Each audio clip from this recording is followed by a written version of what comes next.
Yes, good. I don't know, all the CCF recording. No, but yeah. Yeah. We can pause it too. Yeah. What's over here because the low cloud. So it's recording their cloud right now. Yeah. So we. It's recording. Okay, take it away. Okay. So, good evening, everyone, and welcome to you all in this lecture. This is Alice Jorantisi, a graduate from the English department of the Islamic University of Gaza. I am an academic writer, a freelancer, and a translator. I have interests in translation, literature, linguistics, and education. Today, I will be presenting some literary texts by Palestinian writers from Palestinian literature, and I would be glad to be with you today. So I will now start sharing the screen. I will use some time to introduce yourself so that we can get to know each other. So, I should take it away. Yeah. Hi, I'm Janet. I'm an English literature major. So this is my third year. College, I'm a junior. well, nice to meet you. Thank you, you too. Hi, my name is Olivia. I'm also a third year and I'm also an English education major. Nice to meet you. Hi, I'm Clem. I'm a fourth year student and I'm an English literature major. I'm really glad to meet you all. Hi, my name is Kerrigan. I'm studying English education. Nice to meet you. Hi, Hi. I'm Olivia. I'm studying pre-law and English. I'm a senior. Nice to meet you. Is Laura. I'm an English major and it's also my third year. Nice to meet you. My name is Carter. I am studying English and education, and I'm a junior this year. Nice to meet you. Yes, thank you. Nice to meet you all. And I think that you all are studying English education. That's really interesting. So I studied English education as well, and it's really an honor to study something related to education and to have like hopes to be a teacher or something like this, because So I will start with a small introduction about Palestine. I hope it is clear. Arish, Yes. they didn't all go around the room. They didn't all introduce themselves. Maybe you couldn't see the whole class from where you're sitting. But only about half of them introduced themselves. You want to, The screen, I have the small, like the screen here is very small, but I could catch some names. Okay, well, several of them haven't introduced themselves yet. Do you want them to finish introductions or do you just want to keep going? Sure, I would love to give them some time to introduce themselves. Okay, so whoever was last. Hi, I'm Jenna and I'm also an English teaching major. Hi, Jenna. My sister's name is Jenna as well. Hi, my name's Kamal, education, English student, working on my second degree at this point, so I am an older student. But taking the time to meet with us. Nice to meet you, Kamal. Hi, I'm Sarah, and I'm an elementary education major with also with English, and I'm a senior. Nice to meet you, Sarah. And then I'm Michaela. I'm also an English education major and I'm also a senior. It's very nice to meet you. Thank you so much. I'm really glad to meet you all and to be with you in this lecture. It's really an honor to me to be with you today. So, That's it. You heard from everybody. okay. So, the first thing I'm going to start with is a small introduction about Palestine. So, here's the map, and this small red part is called Palestine.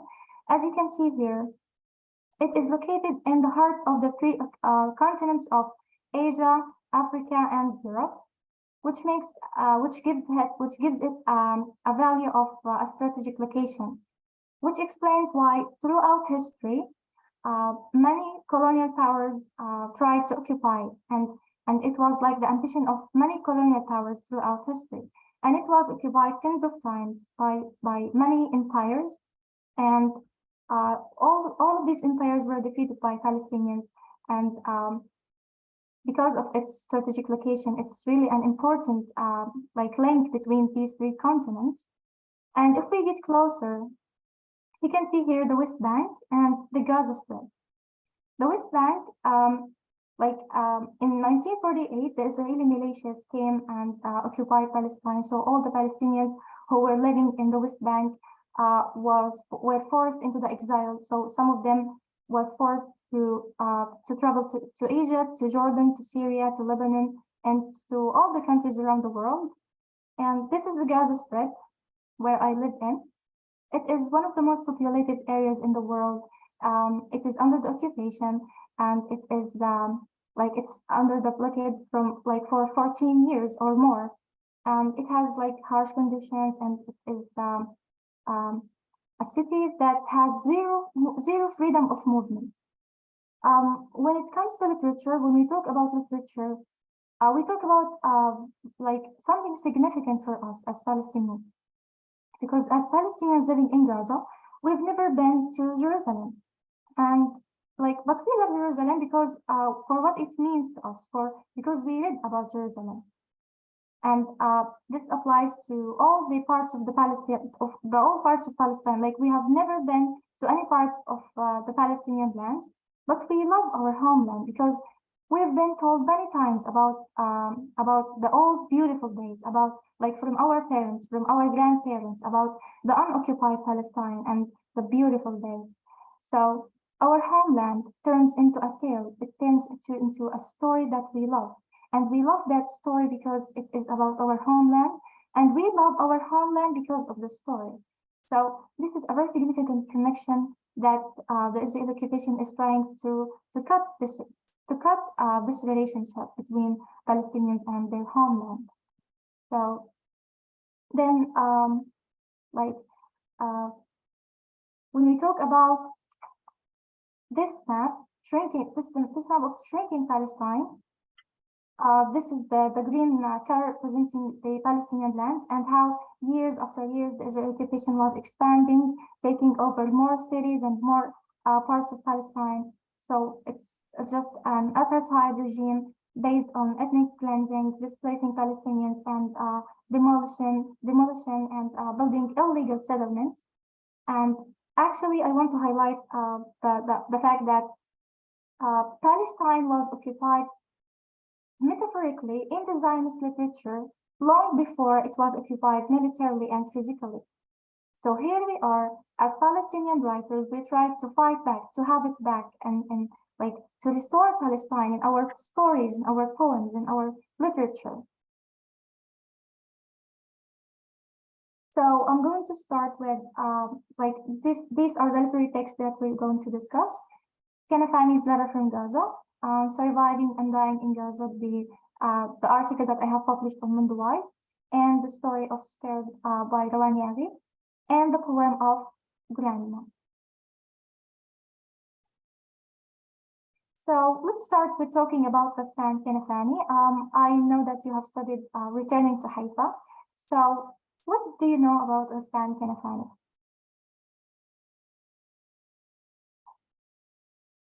Yes, please. Tell us something that you know about Ghassan Kanafani, the author, the story, the novelist, the short story writer.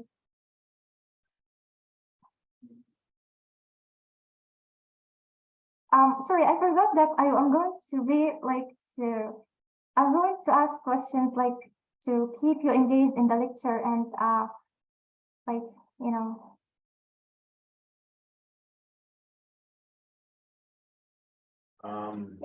Yes, I can see. Keep going. Okay.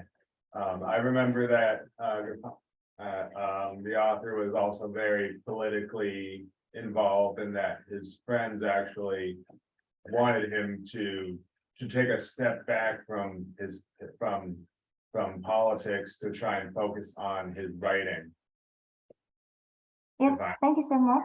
correctly. Yeah, right, thank you. Kamal, right? Yes, that's correct. Uh-huh. Thank you. So, Ghassan Kanafani is one of the most, one of the greatest Palestinian writers and journalists who believed in the power of word, and he used literature as a means of resistance. He once said that to us, to liberate our country, to have respect, to have dignity, to have our need human rights is as essential as life itself. So general information about Ghassan Kanafani that he was born in Accra in 1936. He spent his childhood in Jaffa, and he studied in a French school. In 1948, he was 12 years old when the Israeli militias came to occupy Palestine. He was forced into the exile, so he went to Lebanon, to Syria, to Kuwait, and to Beirut. His literary works include Returning to Haifa, The Land of Sad Oranges, and Sad.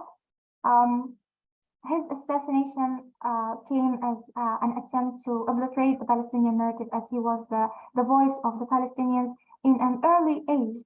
So he was assassinated by the Israeli Mossad in Beirut on the 8th of July in 1972, and he was assassinated with his niece, whose name was Lamis, and his car was bombed. And this is something that the Israeli occupation has been doing for the Palestinian literary figures, to the Palestinian poets and Palestinian writers, because they want to obliterate the Palestinian narrative. They want to silence us. And this, something similar happened to Fadwa Tuqan. Fadwa Tuqan is a great Palestinian poet. She wrote a poem, and as a result, she was sent to prison for years.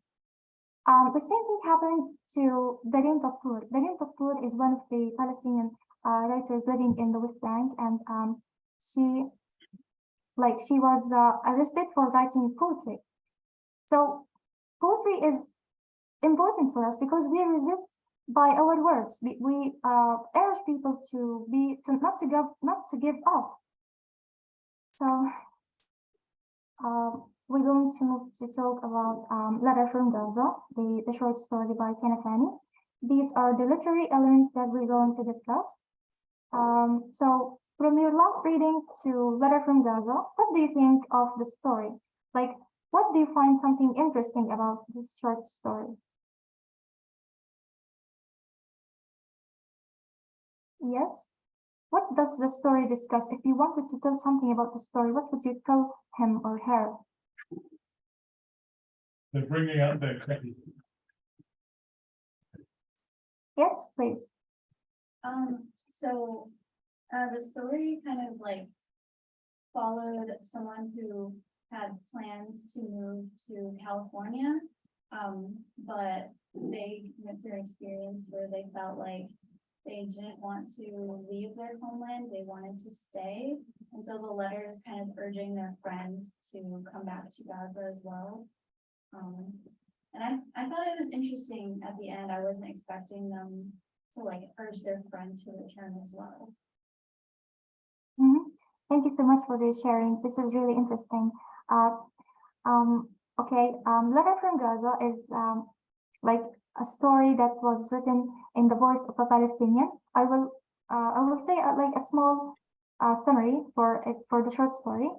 Letter from Gaza was written in the voice of a Palestinian who has returned to his destroyed neighborhood in Gaza, and all he has left in Gaza are his mother, his sister-in-law, and her 4 children. And he tells his friend that he would liberate himself from this ties. From as he described, I would liberate myself from this last tie too, far from all this destruction. And I want to go to California. I want to study in the Department of Civil Engineering. But when he pays a last visit to Gaza before going to California, he discovers that his niece was injured. So he goes to visit her in the hospital. and this visit alters all his plans, and he decides to stay in Gaza instead, as he described, among the ugly debris. But we discover later on that Gaza becomes lovely for him, not like what he used to think of it. So we're going to talk about the plot, the conflict, the characters, the themes, and symbolism. Regarding the plot, this short story was written in the shape of a personal letter. And this is, I think, something genius from Kanafani to do.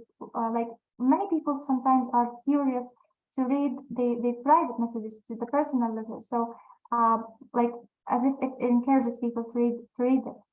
And he starts with the resolution, like the resolution that he has made up his mind, and that he is not going to California, and he is going to stay in Gaza, and not only to stay in Gaza, but also to resist, like. And this is something that he had never thought before. The whole story is like in a kind of flashback. So sometimes we have snapshots from Cairo airport, from Gaza before the visit, and from Kuwait, where he worked as a teacher to support his family. And sometimes we have like Cairo airport when he met his friend. At the end, we have this visit that makes the narrator reconsider himself and despise the fact of escaping and leaving Gaza when he knows the reason behind the sacrifice of Nadia when she was trying to protect her siblings from the flame and from the fire. So this is about the plot. Regarding the conflict, what do you think about the conflict? Like, what kinds of conflict do we have? Or sometimes we have more than one conflict.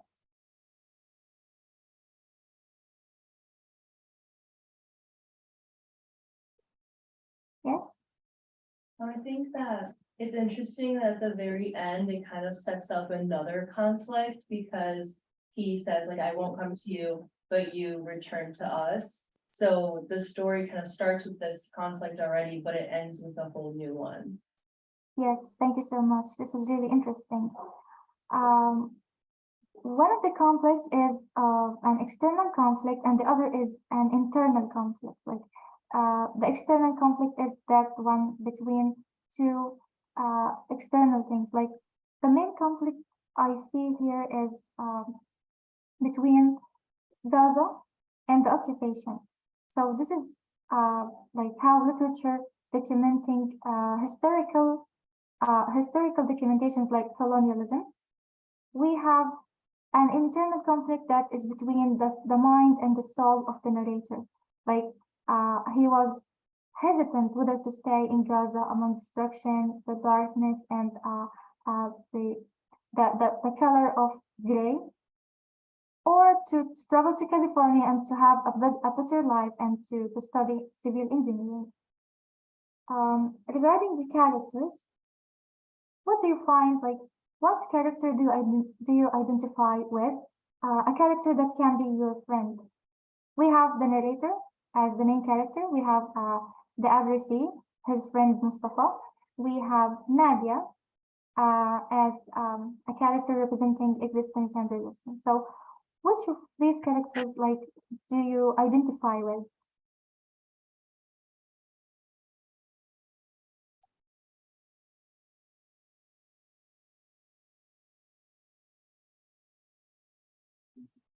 Yes, like a character that can be your friend, or a character that you find interesting. Yes, I would say that I found Nadia interesting. Like, as an older sister myself, I always think I'd do anything to protect my siblings, but I could never imagine being in the position that she was in. yes, thank you so much. Nadia is actually a character that the narrator himself or the like Kanafani couldn't describe. Like she's like what is the word? Undescribable from her courage to protect her siblings. Like she sacrificed her leg to protect her siblings. This is really something outstanding, and at the same time it is sad. So the characters, we have the main character, the storyteller, represented by Ghassan Kanafani. It is a developing character that emerged from the circle of confusion and striving to escape from the reality, to confronting the reality and trying to change it and to live in the heart of the crisis, like to feel the people of Gaza and to live with them and not to leave them alone. We have Mustafa the Abrisi represented. Mustafa the Abrisi represents many young Palestinians who lost hope and wanted to be far from destruction and to have a better life and to seek work and money. Nadia is a character that represents existence and resistance, and she had the courage to sacrifice her leg in order to protect her young siblings. And introducing Nadia at a young age erases all the beliefs that say that the children of Gaza accepted the defeat or the children of Gaza are weak. No, the children of Gaza are the strongest, despite that they suffer a lot, despite that you can't see a child in Gaza who didn't lose a father, who didn't lose like a family member, a friend, or a dear relative. But they are strong and they are the hope and they are the future of liberation and freedom of Palestine.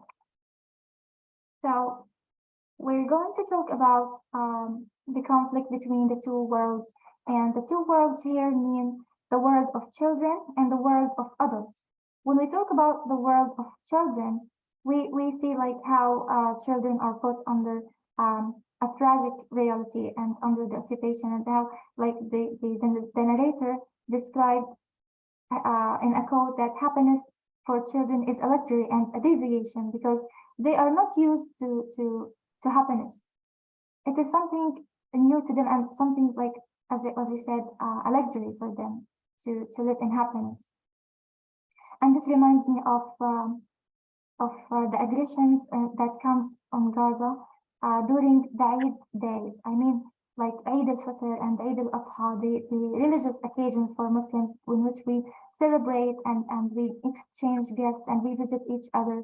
Like when there's an aggression on such a day, it means a sad and a tragic day for children because they eagerly wait this day to come once in a year or twice in like a year. We're talking about here Gaza and California and the difference between them. One of them would like to tell us the difference between Gaza and California. Yes. Like, what is the difference, do you think, between Gaza and California regarding the colors, regarding the situation, regarding the life itself? Can I just intervene a second and suggest that you will reintroduce yourselves when you speak? Arish is just naturally, and it'd be good if you could share your name once again. And Arish, could I suggest that you were speaking a bit fast, and I don't know about the rest of the class, but I'm finding it a bit hard to hear you from here. So could you raise your voice just a little, perhaps? Sorry, I'm not fast.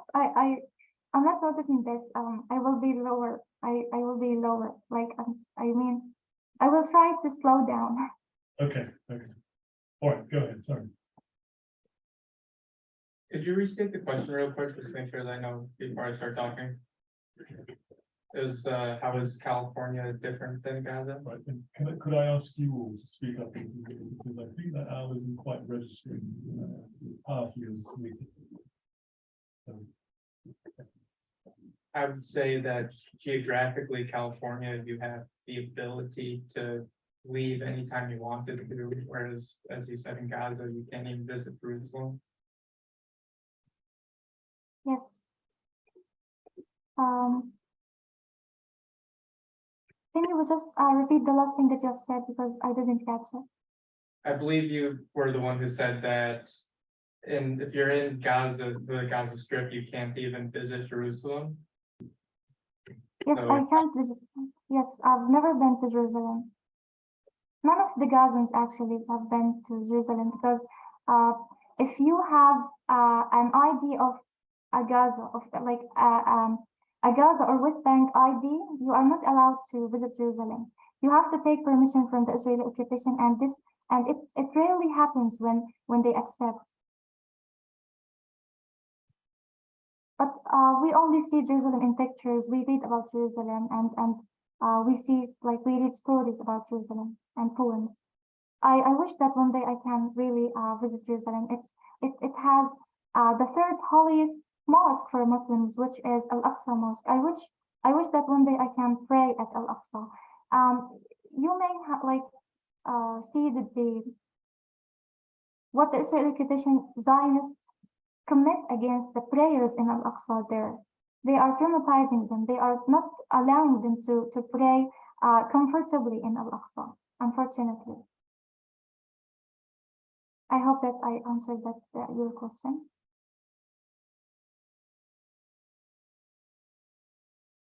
Carter was Okay. making the point, Arish, Yes, can you hear me? I think Carter was making the point that one major difference between Gaza and California is that Californians are free to travel within and outside California and the rest of the United States. Whereas as Gazans, you can't leave Gaza without permission from the Israelis, which is really wrong. So if I understood you correctly, your point was about freedom of mobility. Yes. Very different relationship to mobility. yes. Thank you. Yes, I understand. So, from the colors that were mentioned in the short story, Gaza was described as painted in gray, and California was green, the greenery and the lovely faces. So these colors symbolize the life in the two worlds. The world in Gaza, like the gray images painted by a sick man, as was described in the short story. There are only destruction, darkness, blood. In California, like there is the greenery, the beautiful life of money, and like as what the narrator thought at the beginning. So let's talk about it, like before and after the visit. How was Gaza before and after the visit for the narrator, and how the narrator has changed after that visit? Like, how do you think this made a radical difference in his life, in his plans, in his and why?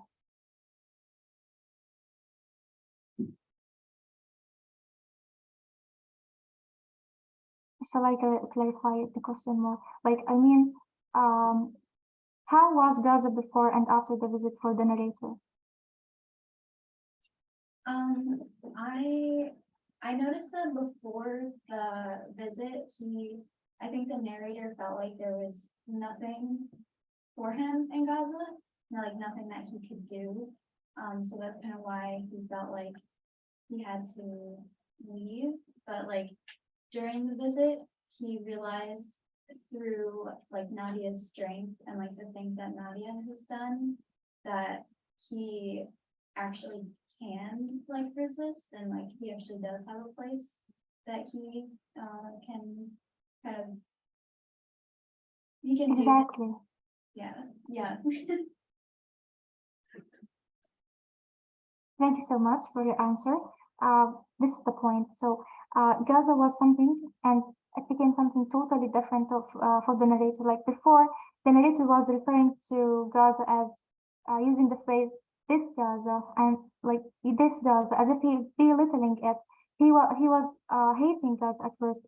It's like he hates its darkness, its destruction, its poverty. But after the visit, it turns to our Gaza. The people of Gaza became good people who are sacrificing themselves for the sake of the country, for the sake of their liberation, for the sake of their freedom. And he calls his friend at the end of the short story to come back so that they unite themselves, so that they achieve freedom for their country, Palestine. So he said, and Gaza was brand new. So whatever negative things he had about Gaza are no longer there, like after the visit. he said, I imagined that the main street that walked along on the way back home was only the beginning of a long, long road leading to Safed. And Safed is a Palestinian city that is under the occupation. It is not actually so far from Gaza. It's maybe only 1 hour, like the way, the road. So this is at the beginning of the road he chose, the way he chose, that he wants to exist and he wants to resist, so that he liberates Palestine. So the visit doesn't only make him stay, but also he is going to think of roads that he has never thought of before, like resisting. And his anger and frustration are taking a new form. They are some kind of challenge, as he described. They are some kind of challenge for him. Regarding the color symbolism, as I have mentioned, the gray color and the green color, Gaza was painted with gray, which is a symbol of decay and the ashes of fire, painted in gray by a sick man.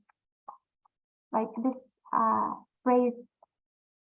Now let's think of the narrator in like living in a gray area before the visit. In terms of decision, like when you think of people who either white or black, it is decisive. Like there's a decision taken. But when it's gray, when it's a gray area, it means there's no resolution. So the narrator was lacking the vision of clarity, which is necessary to move. He compared himself as an oyster living in oppressive loneliness, and this oppressive loneliness, like, prevented him from seeing what he has to do.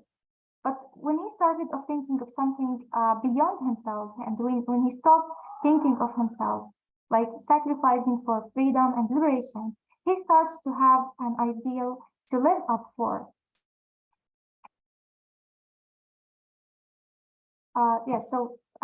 And this is the lesson we learned from Nadia's sacrifice. I mean, when she's not only teaching the narrator, she teaches all of us that, and this like indicates Ghassan Kanafani's appreciation for children. They are the future and the hope of Palestine. So, do you have any question regarding any point that we have talked about? Arish, Yes.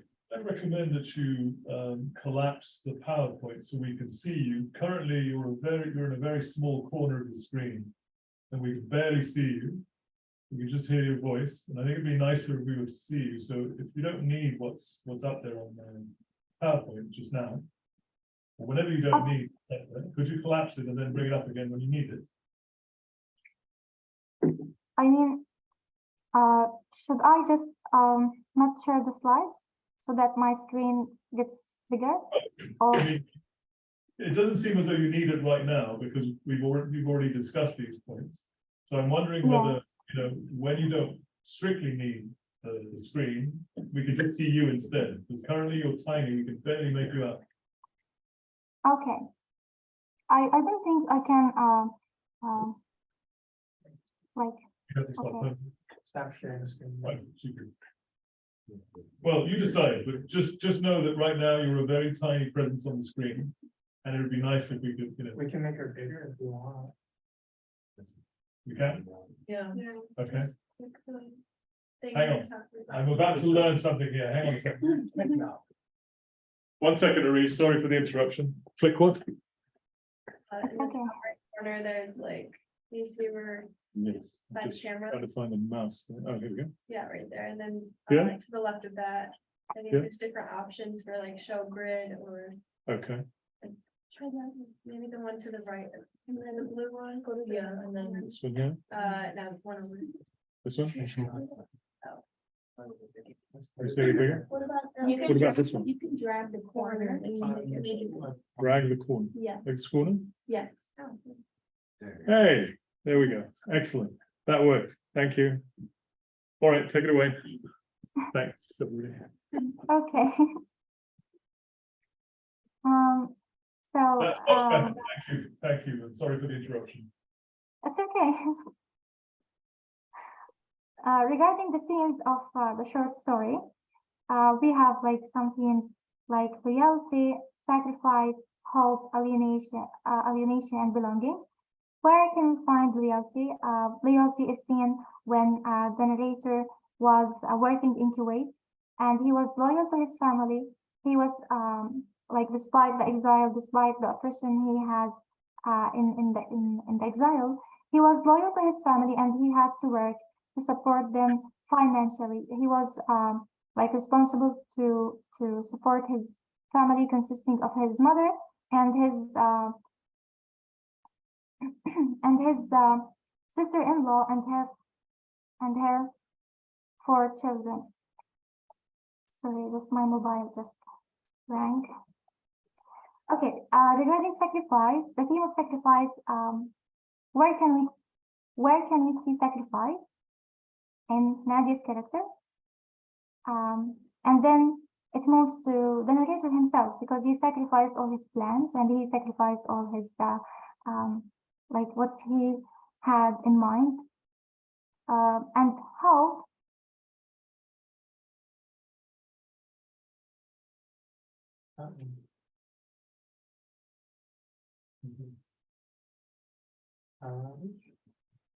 am I Hello, you there?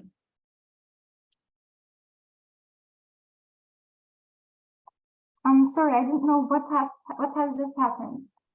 Okay.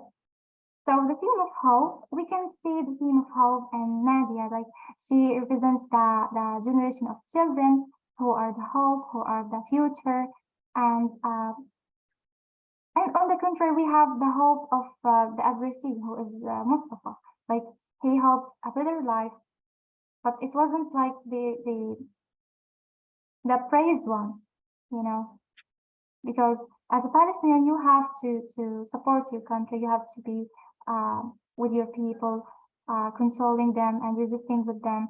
But you know, everyone is like has this kind of different thinking, and many of Palestinians living in Gaza have tried to travel and to find their way in another country to earn money and to work and to have a better life. But most of them either sink in the sea, unfortunately, because we are not allowed to travel naturally like other people, like any other people in the world.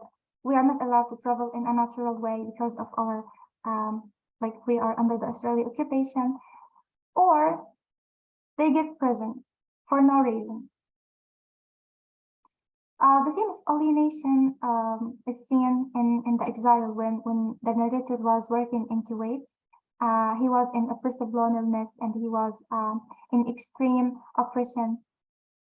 And this is actually the life of everyone who is far from his land, everyone who suffers from exile, suffers from the oppressive loneliness. And you know, the exile is not something comfortable. Like, none of the Palestinians who are far from Palestine find comfortability.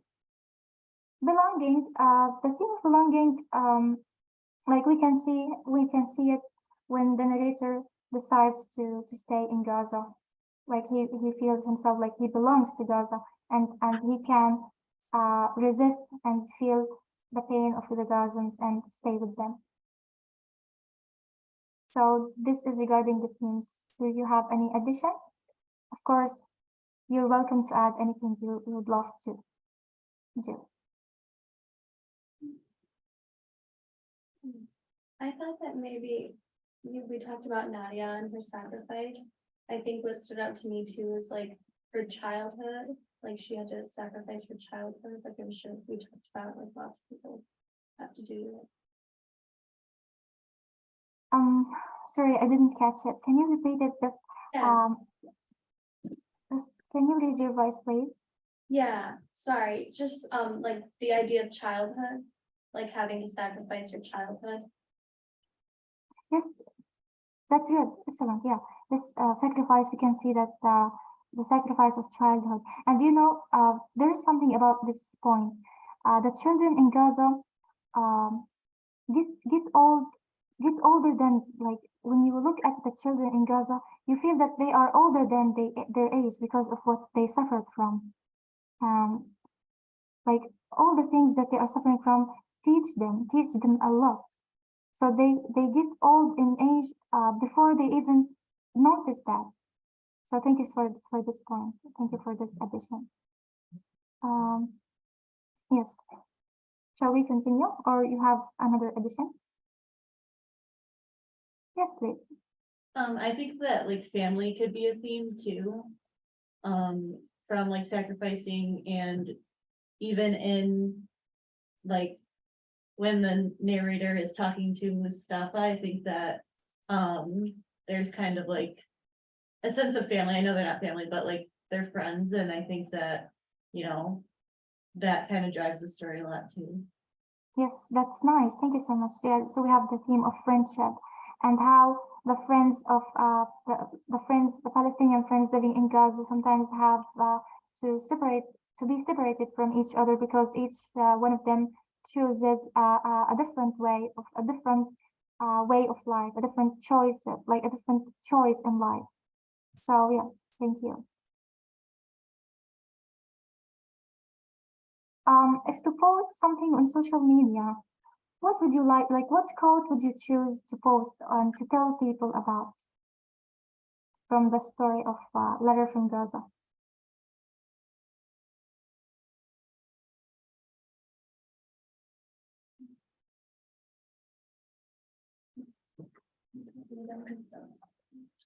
Oh. I was taking notes. I usually can't read the quotations because I enlarged your appearance on the screen. Bear with me a second. I mean the quotes from the copy that they have read. Yes. What quote? Yeah, it's okay. I don't want to trouble you in widening the screen. I mean, We can see what? the quotations now. Yes. From your reading Letter from Gaza, from the copy that you have read, what quote did you like? And if to post something on social media, what quote would you choose? That was my question. Are you asking about the quotes that you have provided us with, or quotes that they themselves might choose? I mean that like what the line that you love from the Letter from Gaza, the line of the quote of to post something on social media. If you want to post something on social media from Letter from Gaza, which line would you choose?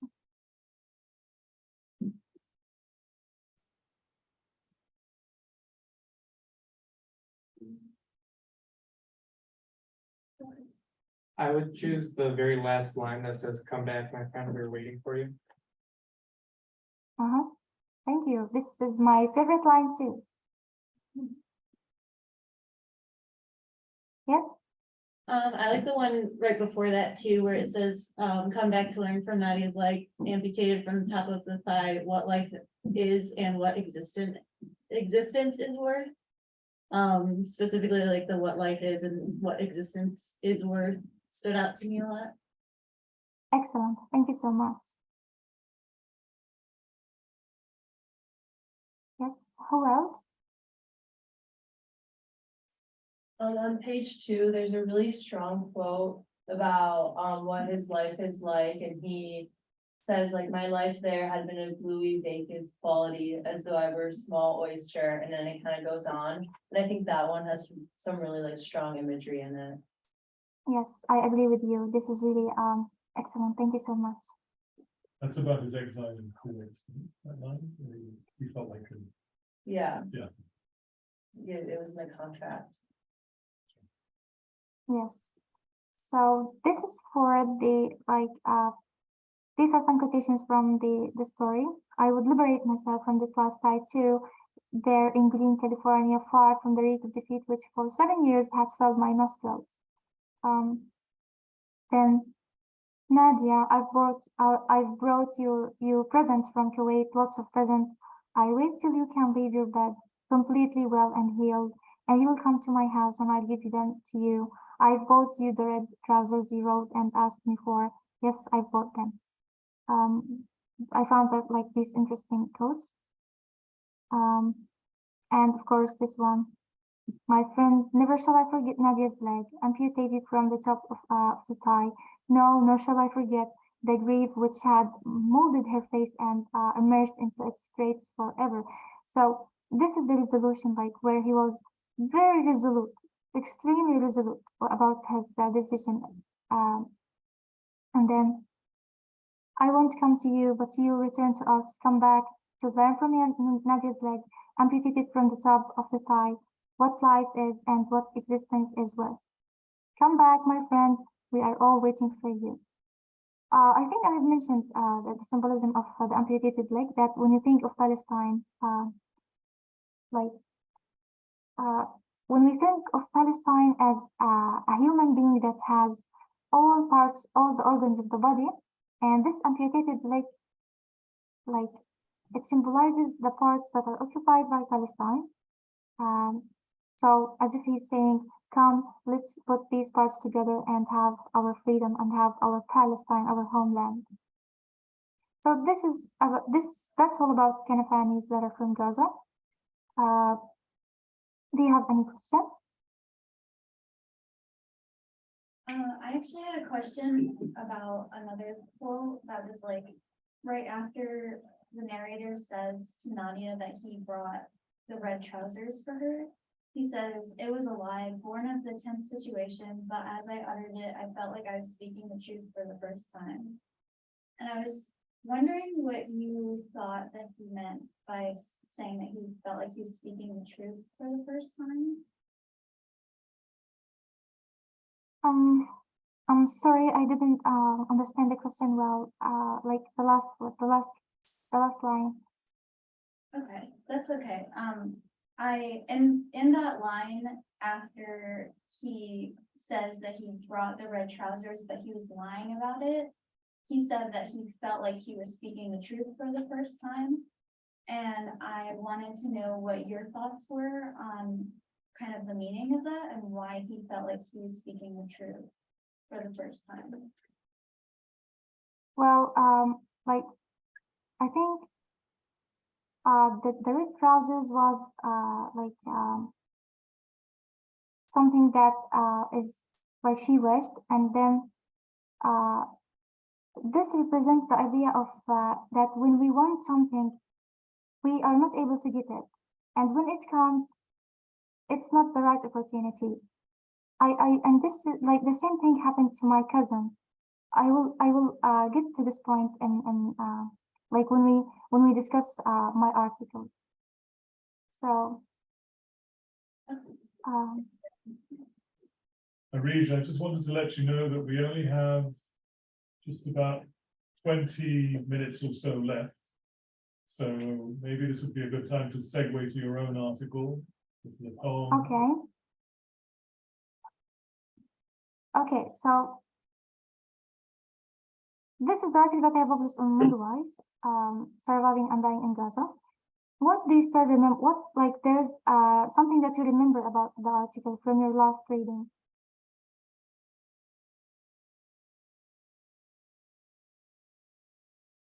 Do you have any questions like regarding the article? Actually, I wrote this article in the last pre-aggressions in August, and it was like in the midst of night, and I couldn't sleep because of the noise made by the drones in the sky. So I stayed awake the whole night trying to write something that to vent out my feelings, like the memories, the wheel of memories that came to me when that aggression happened in August. So I talked about my experience in 2008, the very first aggression on Gaza. I talked about my relatives who were killed in May 2021. My grandmother, my uncle and his wife, and my 6-month-old cousin.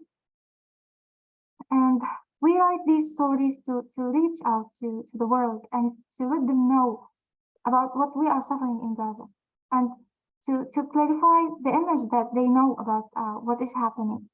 Simply, we are under the occupation, we are getting killed, and till this day, many countries support Israel with billions of dollars every year, and as if they don't know that we are getting killed by these dollars, we are getting massacred. More than 66 Palestinian children in Gaza were massacred, and despite the fact that the Israeli occupation as an occupier knows all the names, knows all the ages, because they have access to the civil population registry.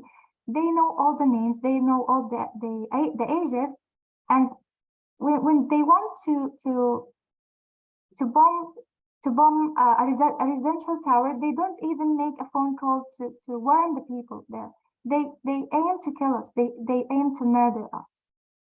So I talked about my relatives, and like 9 families were wiped off from the civil registry in 2021, and my uncle and his wife Shayma, my uncle Ra'ed and his wife Shayma were one of these families who were wiped off the civil registry. And actually, my uncle Ra'ed had like a dream of becoming a father, and we celebrated the wedding of my uncle Ra'ed and his wife just 2 years before they were killed. And we discovered later on that Shayma was pregnant, but she was killed before even telling us that she was pregnant, and before even telling us that the news of happiness that we've always waited for, like to hear from them. And I mentioned my graduation ceremony, and that I was hoping to celebrate it with my all relatives, and especially my grandmother, because she was always encouraging me to be a successful Palestinian writer and to be like a distinguished English department graduate. And despite that, I have celebrated my graduation ceremony, I still have this kind of extreme sadness in my heart.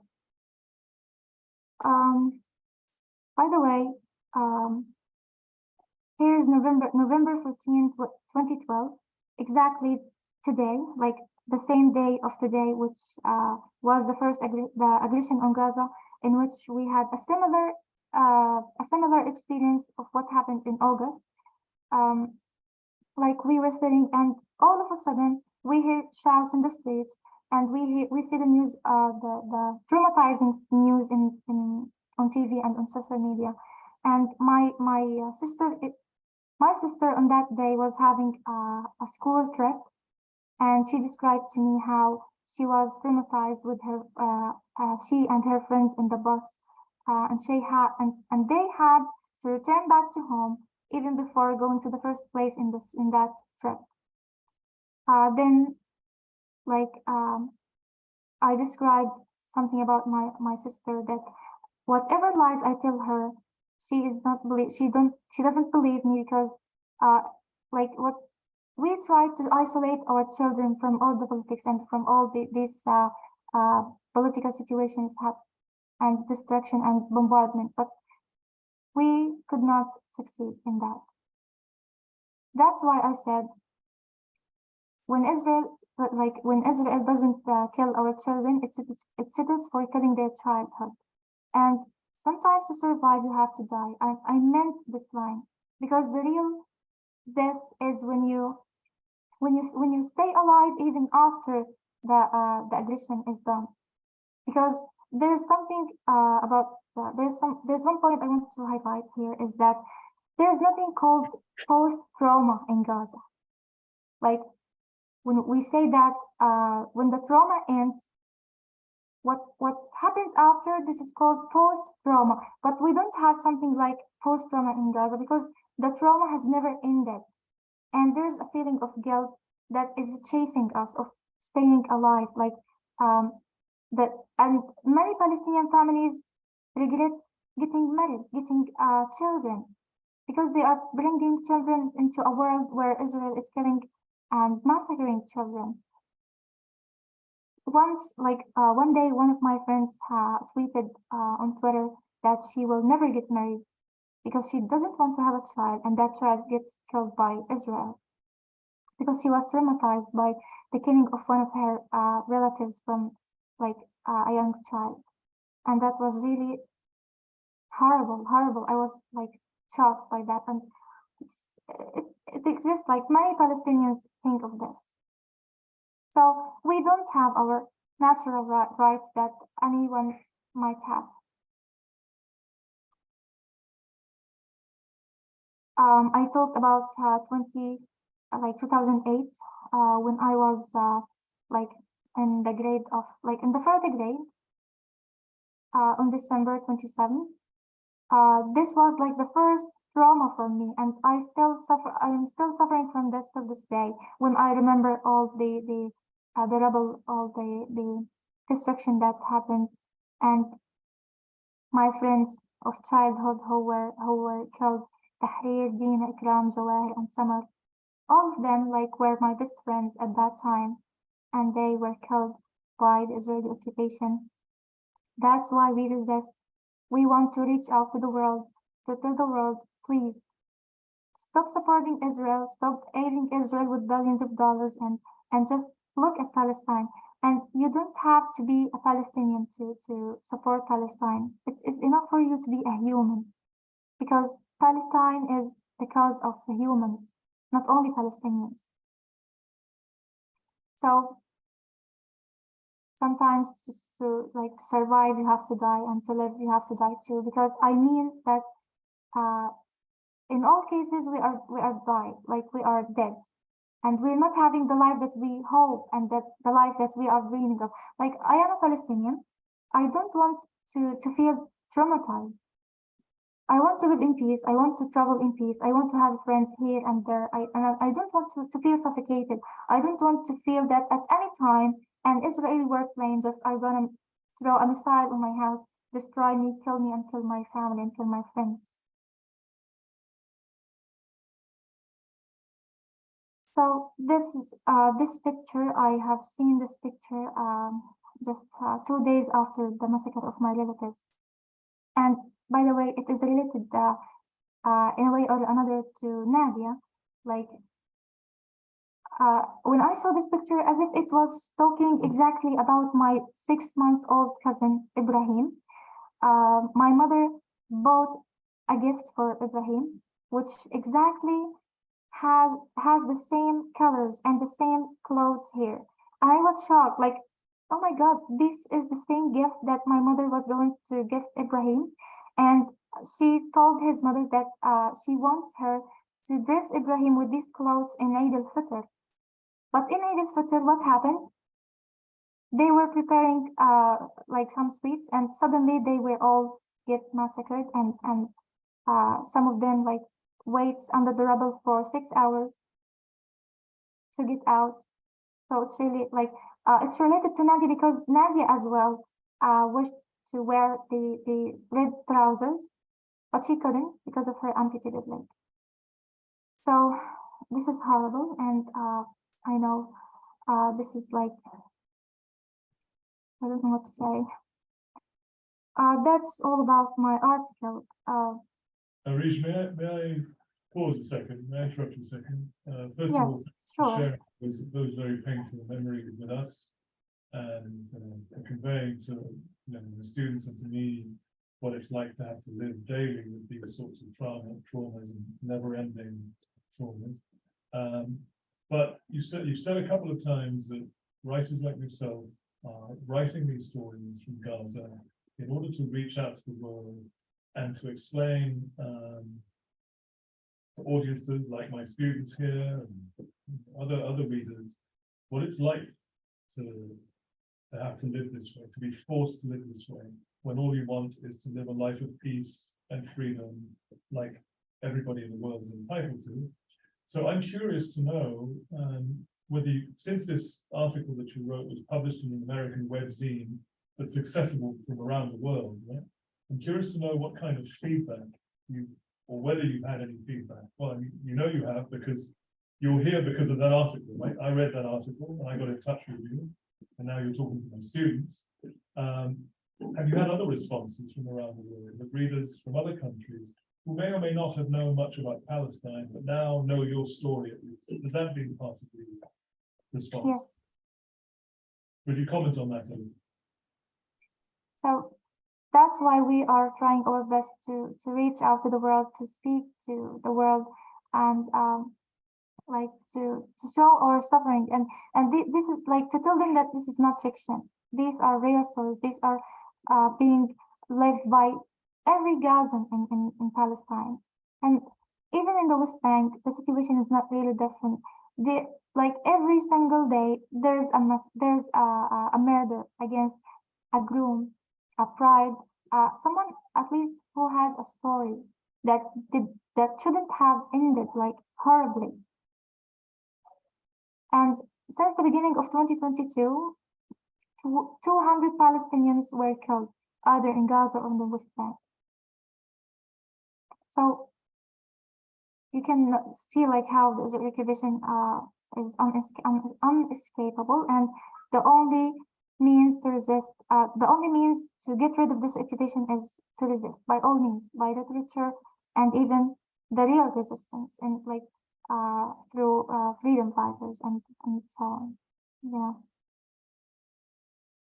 Some people in the world think of anti-Semitism and that our resistance is being described as anti-Semitic, but I want to clarify this idea that anti-Semitism does not mean to be anti-Israeli crimes and to be anti-Zionists, because we respect all the Jewish people, and we have lived with like the Jewish people have lived with Palestinians for tens of years in peace and in a peaceful life before the coming of the Zionist movement. So I want to just clarify this. And now, if you don't have any addition or something to, or any comment, we will start with Spared. Do you have any addition or a question? I'll just point out that you've got 10 minutes, okay?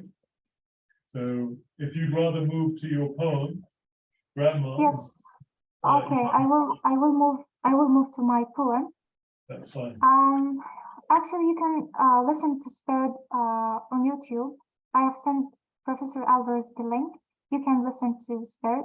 It's not different from the story of Nadia, because it has the same concepts, you know. Okay. I wrote this poem when I was in the third year in my university. It was the course of poetry. So this poem was written as like when I was inspired by the stories of my great grandmother about her life before the Nakba, before she was displaced with her family. So when she told me her stories of the land she lived in and the land of her father, like it was full of beautiful trees, flowers, and all kinds of delicious fruit. So when my great grandmother passed away, I asked my grandmother to tell me more about her mom's stories, and these stories shaped this poem. I was really inspired by her beautiful stories. Like, so I will recite it now, and I will discuss some things with you after reciting it. So, Grandma, oh Grandma, with sorrow your soul to the sky gently rose. Oh, you turn to the other side before the dream becomes true. I wish the 2 days you thought haven't become decades. The key, the home, the image are still waiting return. There in Yubna, in pain, it rains. A cloud cries for you. Your sewing machine that you lost in the Nakba misses your warm hands to work again, to draw a smile on a young girl's face after her wearing the fallahi thobe, that you decorate with colored beads shining by the light of the sun when the young girl happily moves like a wobbling rose. Oh, grandma, your flowers sinking in a sea of melancholy that hurts the heart. Miss your kind watering. I call your spectrum in our garden. No voice, no response. I seek in our hives.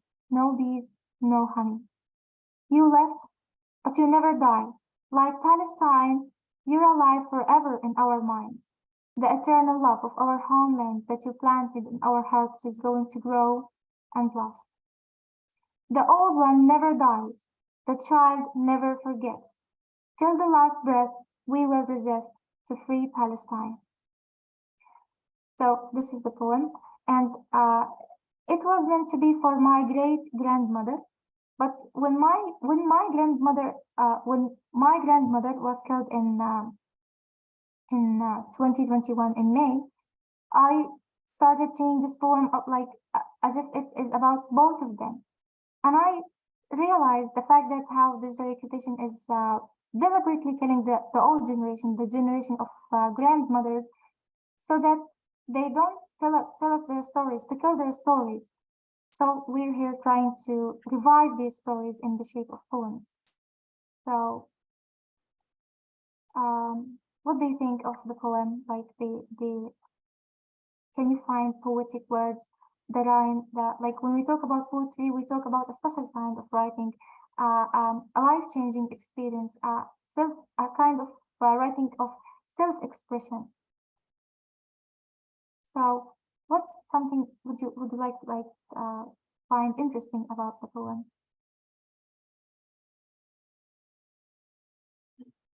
I liked when you talked about her sewing machine that she lost, and I like it because it shows what she gave to Palestine and to the girls there, by making them their dresses and making people happy. And so it shows that you lost such a good person who gave to the people around her. Thank you so much. Actually, she told me that when she left the Nakba, she had like before she had assumed machine that she was famous for like making beautiful dresses for the Palestinian women there, and because she was like she loved the sewing machine when she had to leave, and she had to like she was forced into the exile. She buried her sewing machine in the sand, and she marked it with a sigh, and she said, I will come back to you just after 2 days. And she thought that all this happening in Palestine will take just 2 days, and they will return to their lands, to their homes, to their houses, and to their olive trees. And my original land is called Yibna. I mentioned here. Yes, there in Yibna.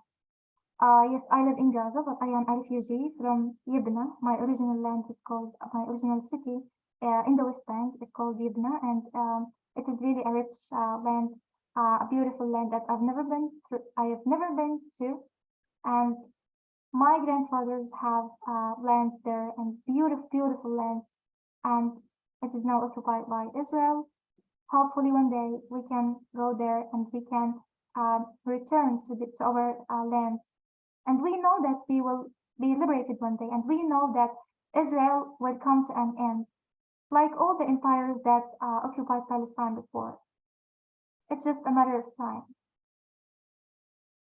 And then I described, I used some poetic words, like when I was inspired by the poetry course that I have studied in university. Like we studied English poetry, we studied poetry from different eras, and I have been inspired by many beautiful words to use. Like I originally wrote it in English. So I meant to write these lines capitalizing the first letter from each one of these words, like because these are false beliefs that the Israeli occupation is spreading here and there, that the old one never, that the old generation will die and the children will forget.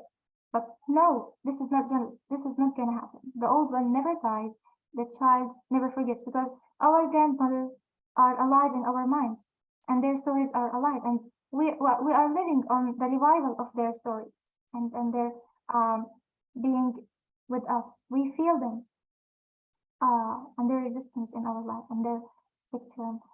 So till the last breath, we will resist to free Palestine. Reach, I'm afraid our time is nearly up. So, Okay. I The last thing, sorry, the last yeah. thing, the last thing that I'm gonna say that please support Palestine. Please talk about Palestine in social media, and remember that justice, injustice anywhere is a threat to justice everywhere. And in the last slide, I gathered some Palestinian writers' accounts here. Please follow some of them. I will share the PPT file with Professor Alvarez, and I will ask him to share them with you. Please see the Palestinian writers, because it's better to know about the Palestinian narrative from Palestinians themselves, because usually you see the Palestinian cause presented by the Israelis, by the white people, by the Americans, but you don't see Palestinians because the Western media doesn't prefer to invite Palestinians to speak about themselves, because they will speak the truth. And when they speak the truth, this will threaten their Israeli narrative, the narrative they work for. And that's all. Thank you so much. Thank you. Thank Thank you. It was really like, thank you. I will be in It touch was an tomorrow. honor. okay? I'll be in touch with you tomorrow. Bye-bye. Goodbye. Bye, see you. All right, you're all free to go. Thank you very much. See you next time. Talk to you tomorrow. Is there a sign? I took attendance. Okay.